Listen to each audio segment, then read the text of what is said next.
Mon nom est Jean-Baptiste Gouache, je suis avocat, je conseille une clientèle de commerçants et d'enseignes nationales. Je voudrais vous parler du contrat de commission affiliation et surtout des risques d'application du droit du travail à la commission affiliation.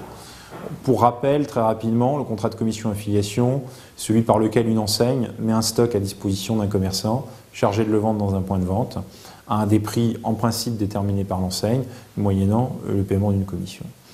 Ce contrat a connu un essor très important dans le prêt-à-porter depuis de nombreuses années, à tel point qu'il est aujourd'hui le contrat dominant dans ce secteur. Il existe un risque d'application du droit du travail au contrat de commission affiliation, indépendamment de toute requalification de ce contrat en contrat de travail. Ce risque, il découle de l'application de l'article L7321-2 du Code du travail. Vous devez savoir que vos commissionnaires affiliés pourraient saisir un conseil de prud'homme en sollicitant l'application de cet article si 3 conditions cumulatives sont retenues. Première condition, vous avez soit fourni, soit agréé le local dans lequel votre commissionnaire affilié revend les marchandises.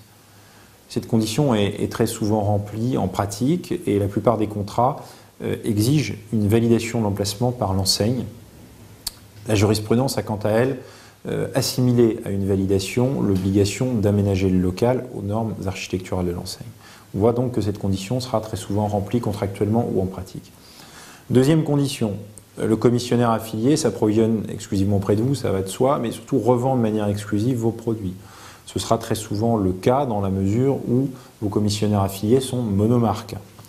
Troisième condition, là encore très souvent réunis en pratique et contractuellement, les prix de revente des marchandises sont fixés par l'enseigne et non pas par le commissionnaire affilié. Si ces 3 conditions cumulatives sont réunies, votre commissionnaire affilié pourra revendiquer l'application de l'article L7321-2 du Code du travail. Et donc, quelles seront les conséquences ? Bien, le droit du travail lui sera applicable.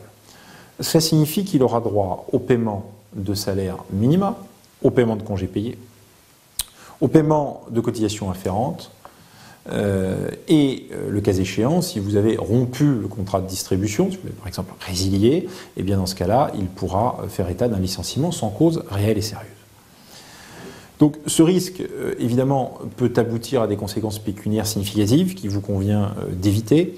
Il a aussi des conséquences politiques. Le problème est que si une application de l'article 7321-2 survient dans un réseau, dans une enseigne, eh bien, on ouvre la porte à des applications en chaîne, les autres distributeurs se prévalant facilement de ce précédent.